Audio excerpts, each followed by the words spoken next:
She's such a hard worker. She volunteers to help me without a break today. That's what daughters-in-law should be like. My mother-in-law prevented me from sitting on a chair, even thought I was pregnant. When I tried to rest, she whispered, "Keep working, you pig," in my ear. I'm exhausted. Since I had been working on my feet for a while, I felt pressure in my stomach. I needed to sit down and take a break somehow. While my mother-in-law excused herself to use the restroom, I managed to sneak myself onto the couch. I was planning to get up before she returned. It had been hours since last I had a break. She'll be back soon. I should get up now. As I was contemplating, "Why are you sitting there? Get up and work. It's only a few hours. Don't be so lazy." I was awakened by her yell. I had no clue that I had dozed off. "Oh, sorry. I'll get up right now. Ouch." There was a shock of pain in my stomach from the sudden movement, and my mother-in-law quickly raised her hand. "My name is Amber. I'm a housemaker who turned 30 this year. I live with my husband Simon, who is 2 years older than me. I met him 3 years after I started working.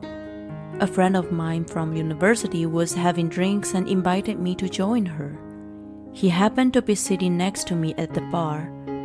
At first, I was skeptical of him, but he turned out to be the down-to-earth guy, and we ended up hitting off.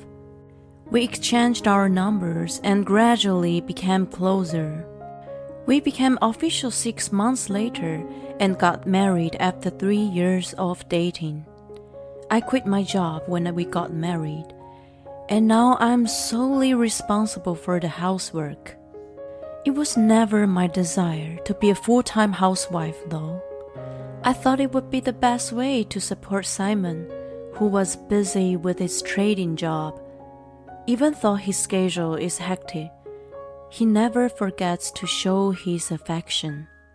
He always gives me cards and gifts on my birthday and anniversaries, and often showers me with love and appreciation.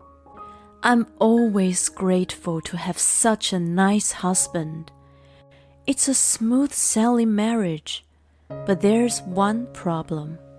It is my mother-in-law, Tina, who lives a short distance away from us. She and her husband are still together, but whenever he is out, she visits me without notice. She comes at least 3 times a week, which I think is more than normal. Her purpose is to train me. She has an idea of a perfect wife and thinks I'm far from it. Under the guise of training, she just uses me however she wants to. She tells me to cook dinner for her and her husband, and sends me to buy her favorite sweets from a high-end patisserie. Every time she comes over, I become her personal assistant. Each of her demands is nothing to get so upset about, but when they pile up, they become burdens. Also, she's extremely proud of Simon's high education and high income and brags about how she had raised him to be an elite. I can let such boasting pass if it's only a few times, but she repeats it every time I see her. Of course, I can't let her know how I feel, as she will instantly get upset. I normally go along by exaggerating my admiration for her. There's one more thing that is causing me tremendous stress. She's always urging me to have a baby. Simon and I would love to have kids, but the storks haven't come to us. We're considering fertility treatment as an option, but we're still hoping the natural conception and haven't visited the clinic yet. Tina seems to have an extraordinary idea of having grandchildren.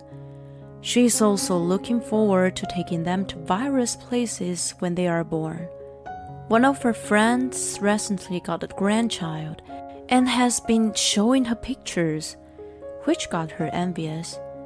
The other day, she told me that she will raise my kids so I can focus on my housework. It makes me worry about what the future holds for me. Then one morning, I woke up feeling ill. I don't have a fever, but I feel nauseous and don't have much of an appetite. After Simon left for work, I rest for a while, but I am not getting better. I'm worried, so I decided to go to hospital in the afternoon. The doctor there tells me that I'm pregnant. I call Simon as soon as I get home. "Hey, hon, I'm sorry to bother you at work, but there is something I really want to tell you." He alarmingly asks if everything's okay. "We are pregnant. You're finally going to be a dad." He pauses for a moment and then screams in joy. We share our excitement for a bit and talk about the future. We agreed not to tell anyone until we're in a stable period for now. Of course, we would keep it a secret from Tina. The problem is her unannounced visits and ridiculous demands. It would be fine if she just asked me to cook dinner or go shopping at the local supermarket. But if she asked me to weed her garden or clean the attic, it would be the problem for me. Since then, I've been in a whirl of attrition with her. I can't do much about her showing up at my house unannounced, so I came up with a plan to fake illness and stay in bed. The moment she arrives, I would rush to my room and jump in the bed. She's not that selfish to drag me out of bed. When she asks me to come to her house, I use the same excuse of being ill and decline. While I've been in such a battle, I finally entered a stable period. It's about time for my belly to start showing. Simon and I had been discussing when to announce it. Then I received a call from Tina. "Oh, hi. If you're there, pick up the phone faster. You're really slow." "Sorry, what's going on with you today?" She has been on edge lately since she hasn't been able to use me as she wants. Actually, I'm having a small gathering with my friends the day after tomorrow at my place. You're coming too, right? Everyone's asking about you." I've met her friends before. They're supposedly friends from the church. I think about refusing for a moment, but I remember that the doctor advises light exercise to control my weight. Based on my past experience, I know that she wouldn't ask me to do outrageous things in front of her friends. I decide to participate. "Yes, I will join you." Her voice thrills with satisfaction. "Great! Come a little early on the day and help me with the preparations." She hands up the phone. On the day of the gathering, Tina calls me over early. It's supposed to start at 3 p.m., but I've been summoned and forced to run errands since 8 a.m., starting from laundering and cleaning to preparing lunch and even giving her a massage. It goes on and on endlessly. I haven't been able to sit down even once all this time. Could you please let me sit down and take a break for a moment? "What are you talking about? You had been sick for a while, so I was considerate to leave you alone. Now, you can work hard." "But I don't want to hear excuses. I'm going to the store to buy sweets for later, so you can wash the dishes." I try to tell her I'm pregnant, but she would not listen to me and goes out to a nearby pastry store. I have no choice but to get on with the cleaning. She finally comes back at 3 p.m. with her friends. I'm back, Amber. I ran into them nearby, so we came together. Here, I bought cakes. Can you put them on plates and bring them out to the table? She shoves the box of cakes to me and quickly takes her own seat. Apparently, she has no intention of doing anything herself. I let out a discreet sigh and greet her friends before heading to the kitchen. When I open the box, I find various pieces of cake. There are 4. 3 friends are here. No matter how I think about it, one is missing. No way. Tina seemed to be adamant not to let me sit down. Even after serving the cakes, she tried to keep me away from the chair. She had things on the chair I'm supposed to sit on at first, and now she's moving it out into the hallway to make more room. Her friends urge me to sit down and have a coffee, but she declines on my behalf.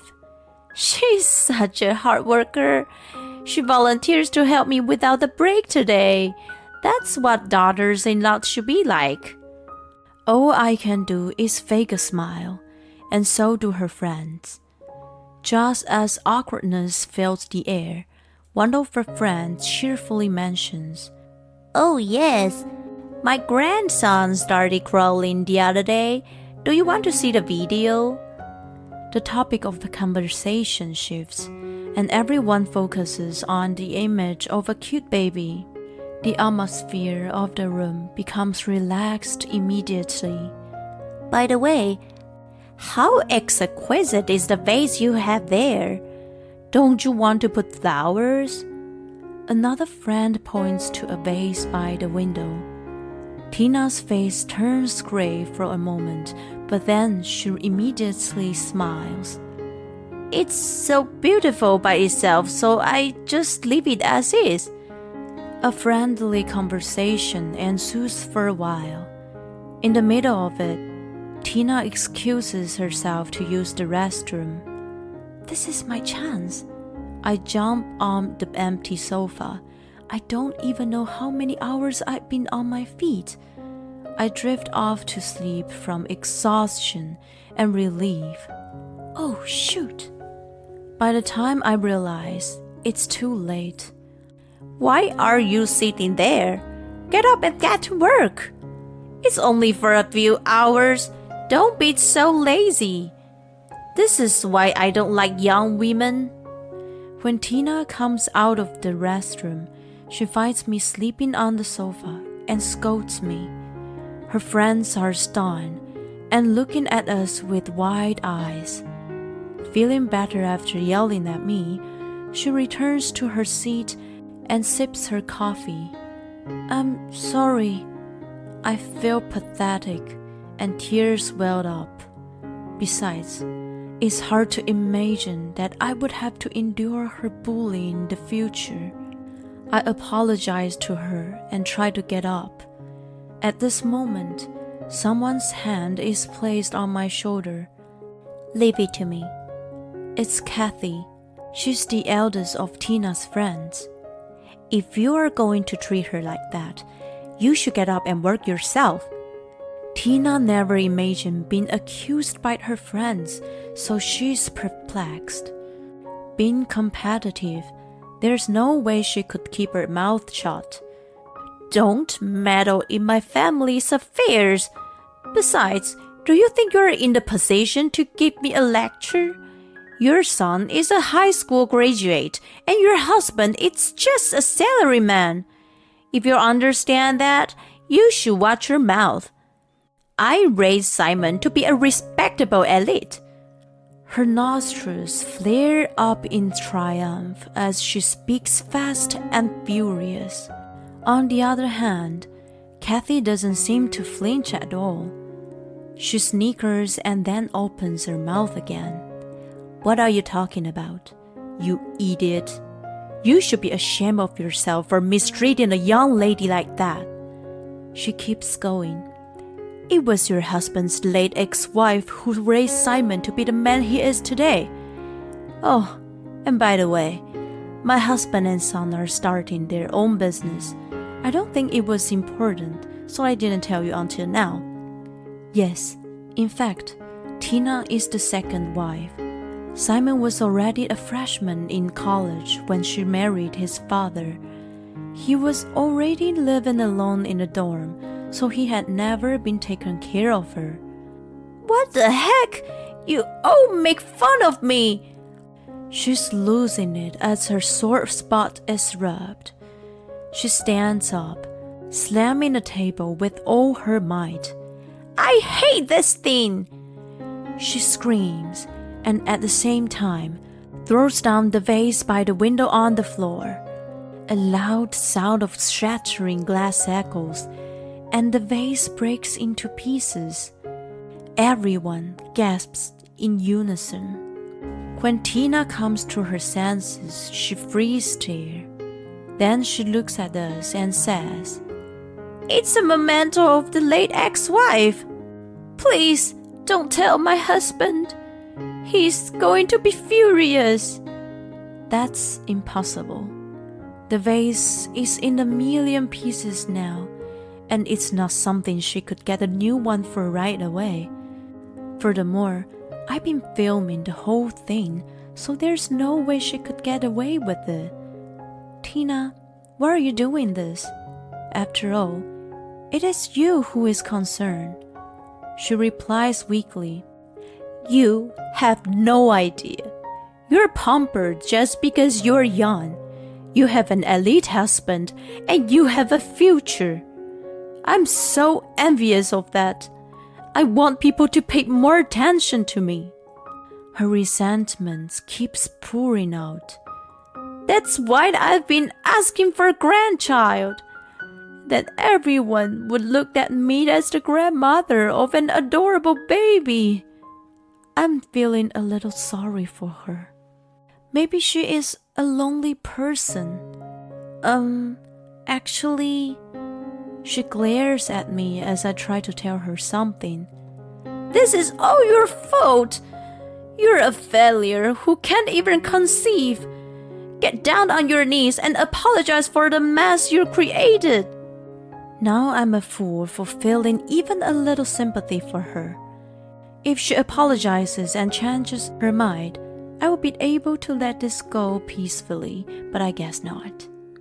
I asked her friends to leave and wait for Simon and my father-in-law to return. Once all of us are gathered, I tell them the details of the day's events and show them the recording. Simon is furious with Tina for making me work without a break and yells out, She's pregnant! Are you serious? You're having a baby? Oh no! If you had told me earlier, I wouldn't have done this. Upon learning the pregnancy, she finally regrets what she has done. That means I'm finally going to be a grandma. Of course, you will let me babysit, right? Please, I'm going to be a good grandma. Her attitude turns upside down now, and she is wiggling and pleading with Simon, who shakes his head in disapproval. What are you talking about? I'm not going to let you see my precious child. Tina's so shocked that she collapsed to her knees and utters a sad cry. I've been told lately that my father-in-law filed for divorce. She intentionally and maliciously destroyed a memento of his beloved late ex-wife. She had been fed up with her pretentious and selfish way, so it was a good timing to separate himself from her. Not only did he file for divorce, he also demanded that she pay for the broken vase. This caused her to lose almost all of her modest savings. She was literally kicked out of her house with nothing. She had been living a comfortable life, but now she's living alone in a small apartment. I, on the other hand, was able to give birth to a healthy baby girl.